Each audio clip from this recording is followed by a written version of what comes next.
What up guys, it's Dragon Ball for Life here today and I'm back with another video. Now today's video we're going to be reacting to ToasterXD's video called Is Goku vs Saitama Close? In-Depth Analysis. Now this was actually suggested to me by a viewer of mine by the name of Giga Chad, which I wish I was a Giga Chad, but he told me to check this one out and that this is a really good one. His last video I checked out of his has been doing pretty good on my channel and it was pretty interesting of a video, so why not check out this one. I will be checking out also after this, I'll be checking out Dante from Devil May Cry versus I forgot who it's supposed to be against. It's Death Battles video. The reason why I'm doing that is because one of my viewers mentioned to me that some of Dante's best feats are kind of shown in that video. So after I watched the Dante analysis video by Ivan the Unstoppable, I kind of wanted to know more about how powerful he is and what he's capable of. So I'll be checking that one out next. And tomorrow I'll be checking out the Baki versus what's his name versus Goro analysis. So I'll check that out tomorrow, but today I want to do Goku versus Saitama and later on Dante versus I forgot who it's supposed to be from Death Battle. So yeah, let's get into it. Before the video starts, if you're planning on watching this video then getting angry with the outcome of the video without even understanding what's being said, don't watch the video, because I'm gonna read your comment and then just laugh at it. So, Goku versus Saitama. One of, if not the biggest debate in the history of fiction, and absolutely the most heated of all time. 100 push-ups, 100 sit-ups, 100 squats, and a 10-kilometer run every day for 3 years with no AC. Saitama broke his limiter and attained extraordinary strength. However, this doesn't really mean that his power shoots up to infinity automatically. It just means the more he trains, the stronger he can get without any plateau effect happening on his abilities. Saitama, after the breaking of his limiter, was able to one-punch virtually anyone in his verse until he met an unearthly being named Boros, and just like Saitama, was incredibly powerful, with Boros being born with abnormal innate potential and developed it during his lifetime. And for the first time, we see Saitama's one punch not work, as Boros is able to take consecutive normal hits from Saitama till he gets serious. A viable argument for Saitama's speed comes from being able to surpass Flashy Flash, who was clearly stated to be faster than light multiple times, and legitimately having light-based abilities, and even someone like Awakened Cockroach, who has been stated to be fast and light as well, with Saitama scaling over them for obvious reasons. This would put his speed around FTL, and one thing I'd like to mention is Saitama beating Boros, who I mentioned earlier is stated to be star level, doesn't make Saitama himself star level. This would give him star level attack potency, as a character with a certain degree of attack potency can't necessarily cause destructive feats on that level, but can cause damage to characters that can withstand such forces. However, for the sake of the video, we'll be granting him star level, which puts Saitama as star level with speed above light. Until July 2022, when a new chapter of the One Punch Man manga was released. In this new chapter, we got to see Cosmic Fear Garo perform a faster-than-light feat with Flashy Flash and Platinum Sperm, as well as Garo splitting a continent-length monster in half, and even his Gamma Ray Burst. With even Blast joining in on the fight, we got to see Saitama's true power, where he and Garo nuked an uncountable amount of stars, putting him anywhere from multi-solar system level to multi-galaxy. However, we don't actually know whether these two clashing actually destroy these stars or push them in a further direction, as there's nothing to even solidify the statement of this quote-unquote galaxy-busting feat. I do agree with him in that, because when I did my video analysis on that one, which blew up, when I did that, I did mention that we see it gone, and it could be, but here's the thing about it. You don't see the stars getting destroyed, because when the energy attack, it was the collision of both of their punches that was redirected. It was stated to only be able to destroy the planet, yet it went from a planet to multi, solar systems. Also, at the distance, it didn't seem like it went that far of a distance and stuff, and they didn't focus on it too much. And like they were talking a lot about planet destruction, because after this we had the whole thing with Jupiter and all this other stuff, but it was all just consistently planet level. It didn't show anything on multi-solar system level or even galaxy level of power. So I'm not saying that it's definitively not a multi-solar system level or a multi-galaxy level feat, but there's nothing that showcases that fully. Yes, visually it looks like that, but they didn't really even talk about what happened, because that was a big thing. People focus a lot on there's a lot of hyper focus on him destroying Jupiter's moon and seizing away Jupiter. Of there's a lot of emphasis on destroying a moon and a planet, even if it's a massive sized planet, if they're focusing on that so much and harping on it multiple times about planet destroying, then why would, you would think a multi solar system or multi galaxy level, like, feat would be more, more impressive and more talked about. Why was this, him destroying Jupiter so impressive, especially even fans that debate it, they keep on using Jupiter. He destroyed Jupiter. He destroyed Jupiter. Why are you focusing and harping on that so much? If I see somebody destroying multi-solar systems or galaxies, him destroying a planet like Jupiter, even if it's with a sneeze, is not that impressive anymore. So it showcases that maybe that's not the case. And I thought at that time that was the end of the One Punch Man series. Apparently it's not, still continuing, and he's supposed to be fighting the god of their universe. So I'll wait until it actually fully finishes. I do know that it's wrapping up towards the end, so I will do a part 2 of my original video and see how it ends off there. But for right now, I wouldn't really class him in multi-solar solar system level or galaxy level yet. I would say that he possibly, this possibly indicates that, but it isn't definitive enough. So yeah, let's get back into it. But again, I don't want anyone to comment like I'm trying to lowball Saitama, so for this video, I'll be saying he's multi-galaxy level, as that's the most logical highball interpretation of his power. Saitama also sneezes away Jupiter, which holds the mass of over 1,300 Earths, solidifying his planet-busting capabilities. And as I said earlier, this is confirmed to be Saitama's max performance, as shown with this scan here. A common misconception is that Saitama isn't using his full power because he's using one hand to fight Garo. However, this would only give Saitama a handicap as far as his fighting capabilities, and not his actual power that he's releasing with each attack. During his fight with Cosmic Fear Garo, Saitama grows exponentially as displayed on this graph. However, this doesn't mean he can always adapt to any opponent, as Saitama only grows when he's experiencing intense emotions, which in this case is his rage at Garo due to him murdering Genos in cold blood. Not only this, but during their fight, Garo straight up says he's limitlessly strong. However, this is clearly an overstatement because Garo wouldn't know how strong Saitama is, with Saitama himself stating he's using his full power, which disapproves Garo's previous statement. Using this information, it's far more viable and consistent to say Saitama grows limitlessly, and not he's limitlessly strong. But this limitlessly strong statement will be granted to Saitama for this video. So how does this fare up against Goku? Goku and Beerus in the Battle of Gods arc were threatening the entirety of the Universe 7 macrocosm, which contains... Before I let him go into the Goku stuff, because I guess he just capped off with Saitama's thing, like I said, just like him, I agree there's nothing we can say that he isn't, but there's nothing that definitively proves it. People say that image, but here's the thing, that might have been just artistic liberty by, the mangaka. Sometimes artists, they draw ridiculous looking things and people will take it too far. And I do think this is the problem, like, the versus community, when we do like, debates on who would win and you do an analysis, a lot of people use like frame by frames of like the anime or show the manga and they zoom it out and stuff, like they do all these calculations, and I'm like, I highly doubt the writer or the creator was thinking of all that other additional thing. It was just to showcase visually how impressive their power is, but that doesn't mean it's exactly to that level. So that could have just been an artistic liberty that he took, unless if he confirms that yes, he wiped away multiple solar systems, and they themselves in the fight never stated that multiple solar systems got wiped out. Also, if it was that powerful, then why did the blast guy state that why was he worried about it destroying the Earth only? He should have said that this would threaten the entire solar system or the entire galaxy, because I'm pretty sure the entire galaxy being in danger is far more of a threat than just the Earth itself. And for him to redirect it, he had to he didn't make it sound like he had to redirect it super far away because it's too dangerous. So I just don't know. It's just not consistent enough for me. It needs more argumentative proof for me, at least, before I say that. But the analysis that he did for him, I think is perfect. I think it's pretty good. I do like that, and him taking consideration using the highball too. So yeah, let's get to see what his analysis on Goku's power is going to be. Contains multiple universe-sized bodies, which are infinite in size, as shown with these scans here on screen. This macrocosm shaking feat is a high universal feat at the start of Dragon Ball Super. Goku performed this feat in his god form that he later absorbed into his base, now being capable of performing that feat in base form.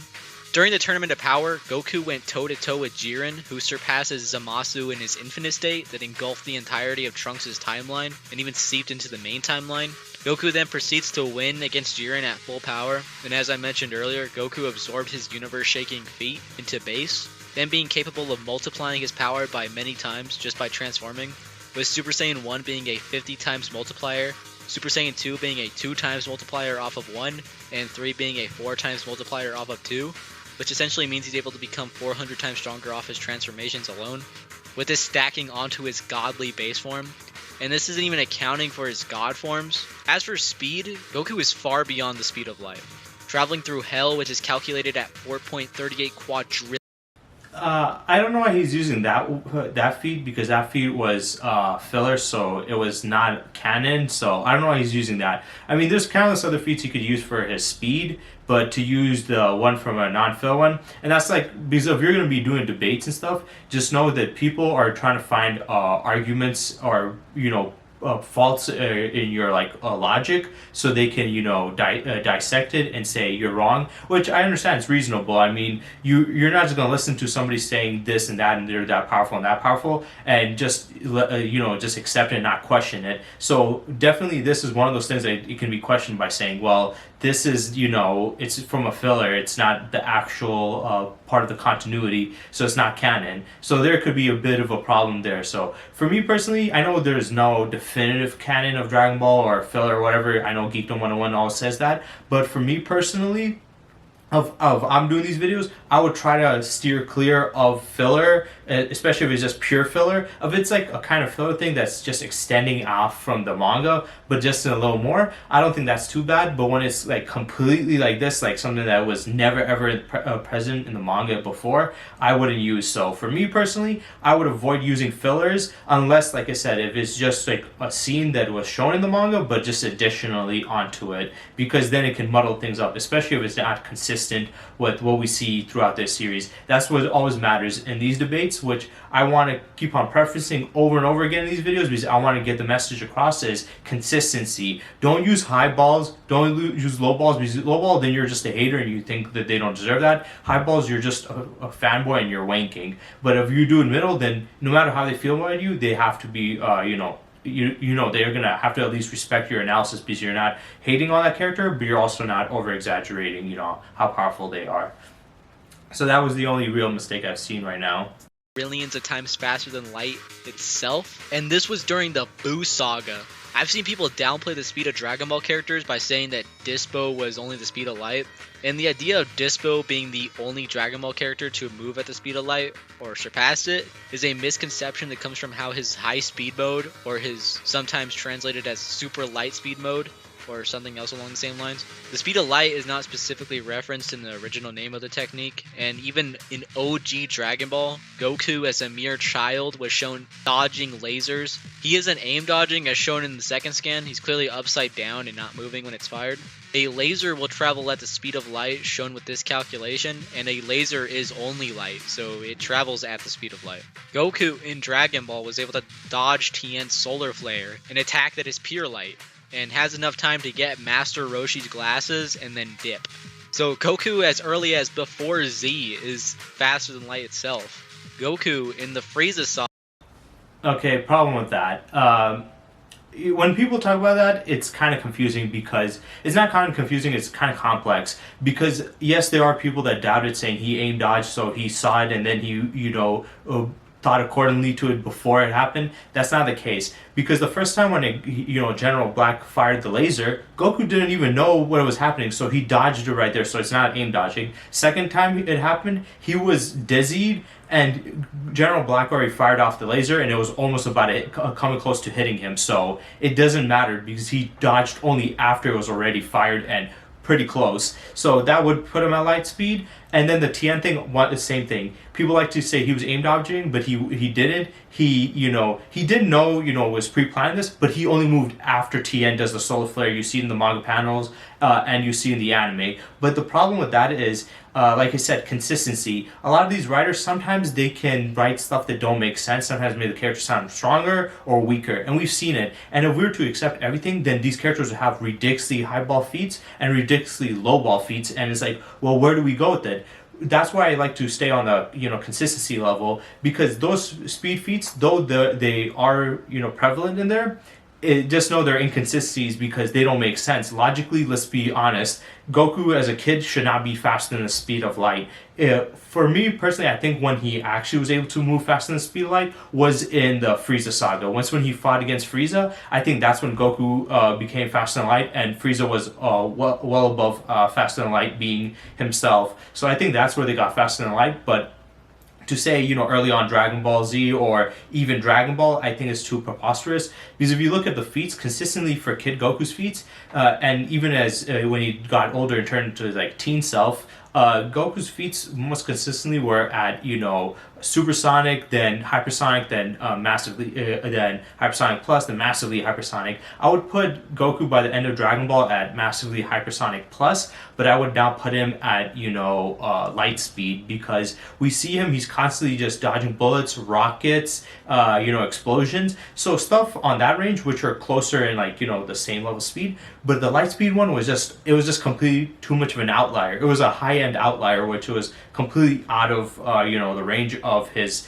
feats when it came to his speed. So I wouldn't take that too seriously or too literally. Just know that it is there, but it isn't really a decent argument to make. I would put Goku at most at massively hypersonic plus in Dragon Ball, but light speed or even like 1% of light speed, no, I think that is too ridiculous to put him at. So yeah, let's get back into it. Saga escapes Frieza's imprisonment ball, which is described as a paralyzing light with his sheer speed. So Goku in early Z is FTL plus and far faster than light in Super Saiyan, which is a 50 times multiplier.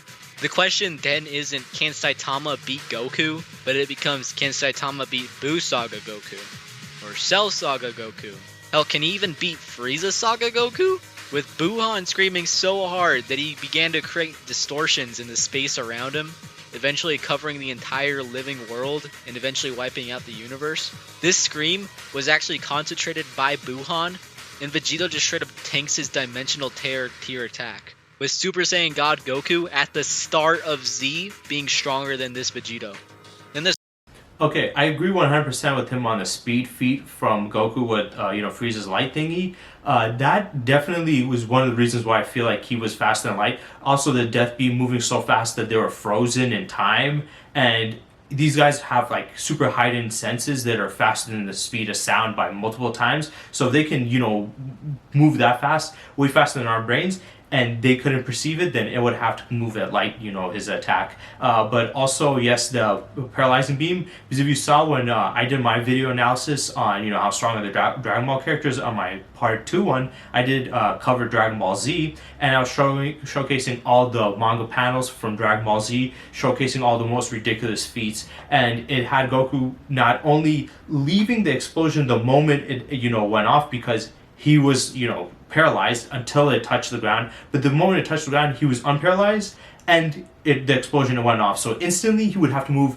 from the inside of the explosion all the way outside of it, and then even further of a distance that the radius it went out as pure light. And on top of it, he went out of it without taking any damage, meaning he was moving so fast that his body was able to phase throughout the entire explosion and outpace it. So I would put that also faster than light, definitely at faster than light, and especially the fact that it was stated by Frieza that they were warming up at that time and playing around. So if Goku's playing around at base doing that, can you imagine how much he could do if he was going off in Super Saiyan? That would have been definitely way past speed of light. Also, the whole back of the manga cover, which was detested by some people, but I don't think the arguments are very sound, which I can kind of make a video about that in the future. But he went halfway across Namek within like a second or less than that. So that would put him at like 1/15 the speed of light, but with him doing that casually, and also on top of that, not if you put Super Saiyan on top of it, it will put him past the speed of light. So yeah, let's get back into it.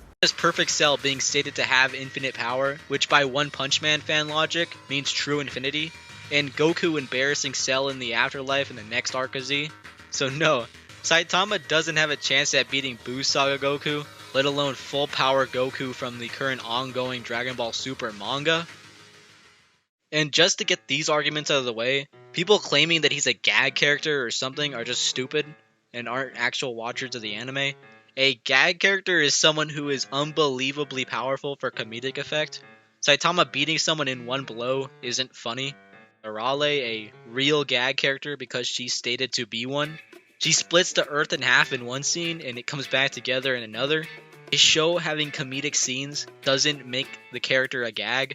And if we want to get technical, Goku is more of a gag than that. There's a manga where the dude splits the manga open, which if I wanted to wank everything like these super OPM fans, I could just say that makes him far more powerful since his attacks would be breaking the verse he lives in. And I'm aware that some of you like to bring up low-end feats like Goku getting shot by a laser. So let me just remind you, Saitama couldn't catch a fly. Goku got hurt by a rock, but Saitama got scratched by a cat. So, yeah. Goku in OG Dragon Ball as a child was able to mimic Master Roshi's Kamehameha wave just upon witnessing.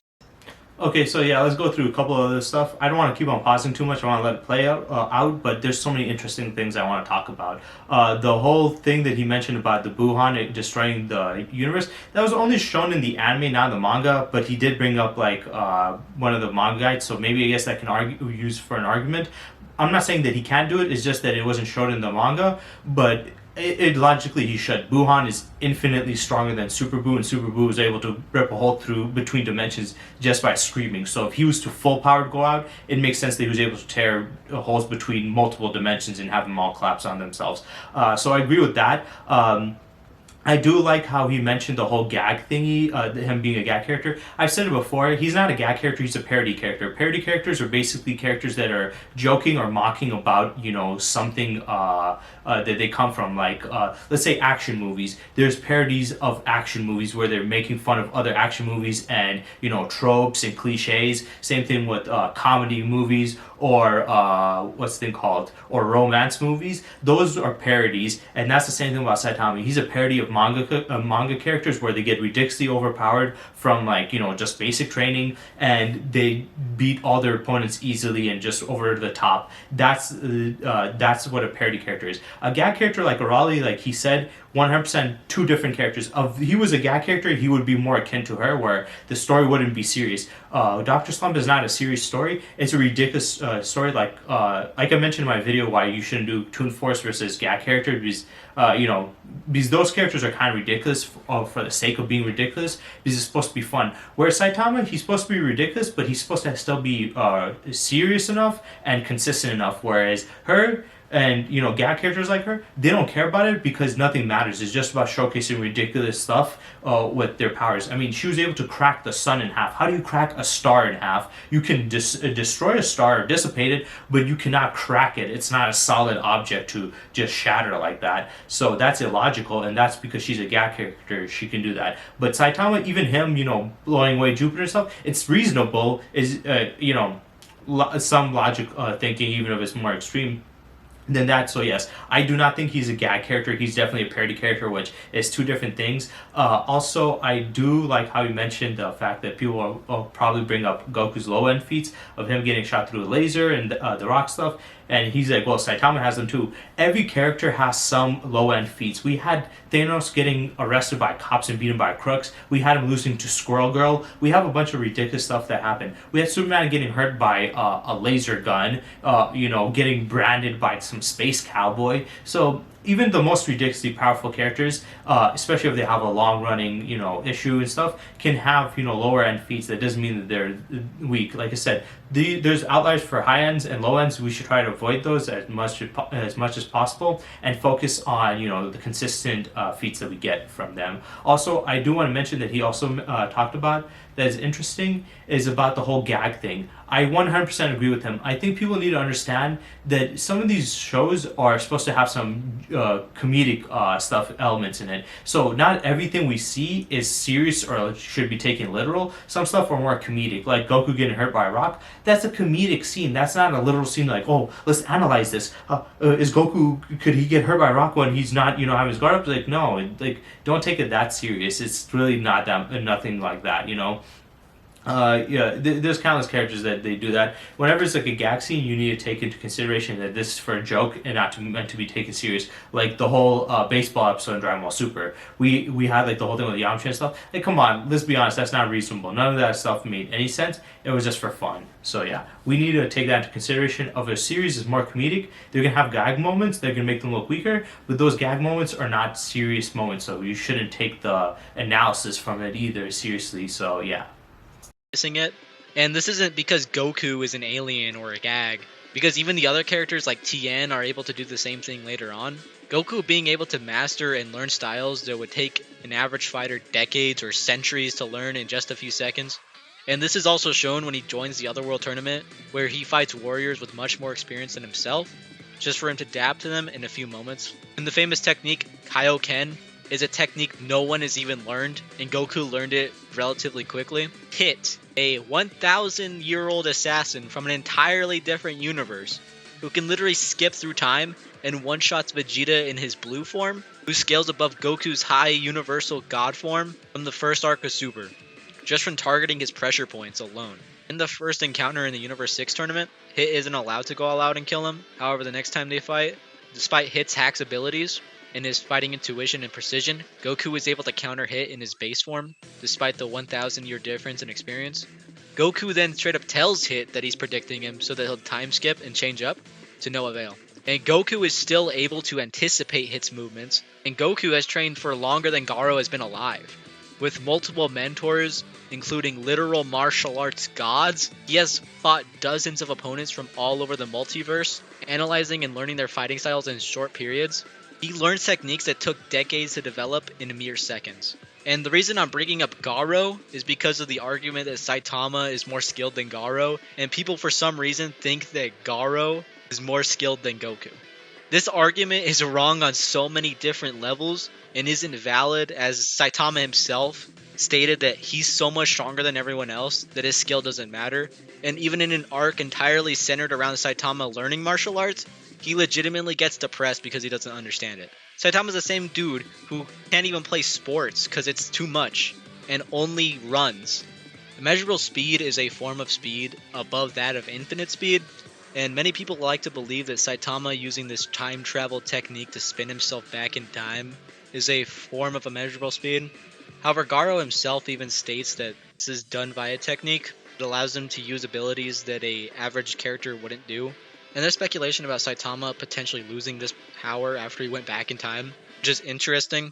However, using this immeasurable speed feat as an argument for Saitama isn't really viable, as the exact same argument can be made for Goku. In the anime, it is either stopping or skipping through time, and depending on which way you believe, Goku will have a form of infinite speed, because he's essentially moving without time, which, according to the speed formula, speed equals distance divided by time. If there's speed yet no time, then Goku is essentially traveling into the future, creating a form of immeasurable speed. However, just like Saitama's feat, this can be disapproved by the manga, where Hit's abilities only work on those weaker than himself, meaning that Goku can overpower Hit's time skip by simply being stronger. And there's also that Goku scales above the likes of Infinite Zamasu, who's a being that engulfed an entire timeline and more. And during the Tournament of Power, Jiren merely walking alone shook the whole world of Void, which is a world empty of time and space with infinite nothingness. Another feat that is being used to wank Saitama is his hyperspace kicking feat. Not only is this not true, because in the official Viz translations for this chapter of One Punch Man, Garo straight up calls these portals a subspace gate, and although this is Viz who aren't 100% correct in their translations all the time, let's say for a second that this is in fact a hyperspace gate, which still wouldn't make him 4-dimensional. Interacting with a portal is not higher dimensionality, and it's not even close, and in order to prove that, you would need a lot more evidence. And if you've ever read any other series besides One Punch Man, touching hyperspace is common. Hyperspace is an incredibly common term in loads of science fiction works that has loads of different meanings. Hyperspace portals are temporal dimensions. There's nothing implying them to be spatial dimensions. Just because he can grab these portals doesn't mean he's higher dimensional. And the statement that he can touch hyperspace gates is a non-physical portals doesn't mean he's higher dimensional. And the statement that he can touch hyperspace gates is a non-physical interaction rather than a higher dimensional feat, which is heavily supported by him actually interacting with Phoenix Man's spiritual space dimension, which is called non-physical. Using this hyperspace feat isn't viable in any way, as 11 from Stranger Things would be 4D using this logic. Would Jedi and Sith Lords be 4D because the Force is able to manipulate hyperspace? For anyone saying he's 4D for the hyperspace feat, just remember base Momoshiki created a whole 4D alternate dimension, as it was also called a hyperspace. This would also make Garlic Jr. a 4D being. Overall, opening a portal through hyperspace is generic, and my overall point is just that hyperspace feats don't make you four-dimensional. Okay, so sorry if some of the video, like some of it missed or whatever. My camera has a 30-minute time limit, and the timer ended, and I didn't check to see. So maybe some of it is gone, but like not that much. But yeah, I do agree with him with the hyperspace thing. Personally, I hate when fans do this stuff where they use like these terminologies, like it means this, like. But look, each one of these series use different, the same term, but have different meanings to it. It doesn't always mean the same thing. That's the problem with, you know, these versus wiki type of ideals, because versus wiki, you know, created all this stuff, and people go with these terminologies too much, like, well, this all adds up then. It says hyperspace, so we know that it's defined as, oh, hyperspace is a multi-dimensional thing, so if you do it, you're multi-dimensional. It's like, no. Sometimes they use these terms interchangeably, and they don't exactly mean what, you know, has been defined. So stop with that arguments. I really don't like that. I do like how he mentions that, because him being able to interact with a portal and kick it away doesn't mean anything. People are making it sound like this makes him a multi-dimensional being simply because he had a portal that was like, you know, opened up and he kicked it away. Wow, that doesn't really mean anything. I don't know how you define that, you know, in terms of power at all. I saw someone in the comments say something really stupid, like Saitama doesn't take damage or something like that. I'm not even joking. Not only is this just factually incorrect, because there's evidence of him straight up just taking damage. In the webcomic, Boros mentions he got a response, and Saitama is visibly affected. The manga version shows it much the same, in some versions explicitly stating that Saitama took damage. Regardless, Boros clearly made some impact, even if it wasn't significant. It's obvious that Saitama doesn't have infinitely high durability or anything, and during his fight with Cosmic Beer Garo, he just blatantly takes a hit to the face and spits out blood, so I don't really know what this argument is. Saitama can time travel. Could he just one-shot Kid Goku? Well, yeah, he absolutely could, unless you want to use the gag argument like Saitama fanboys use. Then Saitama would get railed by this child. I'm joking. That isn't how time travel works in Dragon Ball. It won't affect the present. It's also completely out of character for Saitama. Like, why would he run from a fight? It's fine to have Goku act like an actual goofball in your hypothetical scenario, but Saitama is going to do something that he's only ever done once after the fight ended. Saitama has to sit there and concentrate to do time travel. And guess what happens when Saitama squats to perform his time travel technique? So in conclusion, Saitama's biggest feat that would scale him to multi-galaxy is an actual headcanon and can't even be proven with actual statements. And when he can prove that Saitama can destroy a single galaxy, we can talk about him giving Cell Saga Goku a light warm-up. But until then... So that was ToasterXD's video on is Goku versus Saitama close in-depth analysis. I think it was a pretty good video. I disagreed with some of his stuff, mainly the Goku stuff, but as a whole I think it was decently well done. I don't really have too much stuff to say, oh, I disagree, he was wrong on all this and that. It was just like a couple of things that I felt like, you know, there were just some incorrections, but as a whole, I think it was pretty well done. It was very decent. I also do like the stuff that he talked about. There are certain things that he talked about that I love, because you see sometimes constantly, you see these other fans of, you know, in the Versus community, they go with some consistent, you know, arguments or beliefs, and they keep on repeating that shit, and they don't look in depth into it, and they don't question anything. They're just like, but it says on Versus Wiki and we all agreed upon it, right? No, that's not how it always works. So I do like how he did that. I also do like how he called out the whole, he doesn't take any damage. He did. He was getting physically hurt. He was bleeding. Of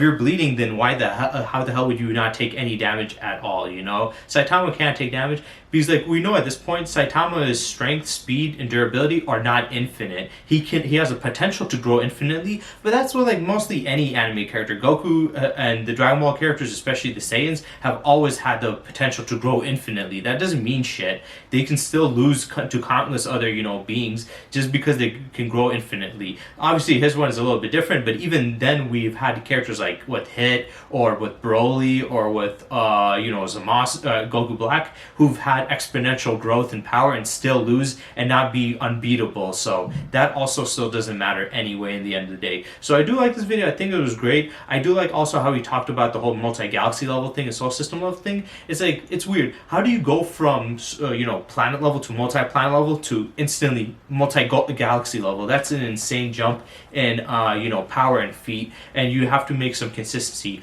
And like he said, until he's proven to shown destroying a single galaxy, he's not going to go with that, which I respect. And like even the multi-solar system stuff, if he did something on that level, then why would people be focusing and fixated on him blowing away Jupiter? Wow, he was able to sneeze away Jupiter, yet he can destroy multiple solar systems and multiple galaxies. That is significantly more impressive than that. Also, the fact that the manga was focusing a lot on the planet stuff, but if he can do feats on that level, then the planet level stuff wouldn't be that crazy. I don't know why that would have such a main focal point on it. So yeah, this was a great video. Once again, sorry for some of it you might have missed it, because like I said, I have a 30-minute time limit. I didn't check my camera and it kind of went on, played, so I don't know how far I got into it. Hopefully it's not too big of a problem and I'm just wasting my time, talking about it, but I don't know. So yeah, this video was, like I said, interesting. It was a very great one. I can't wait to get into the death battle of Dante and see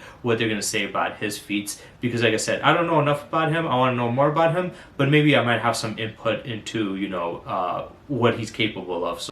So yeah, see you guys next time.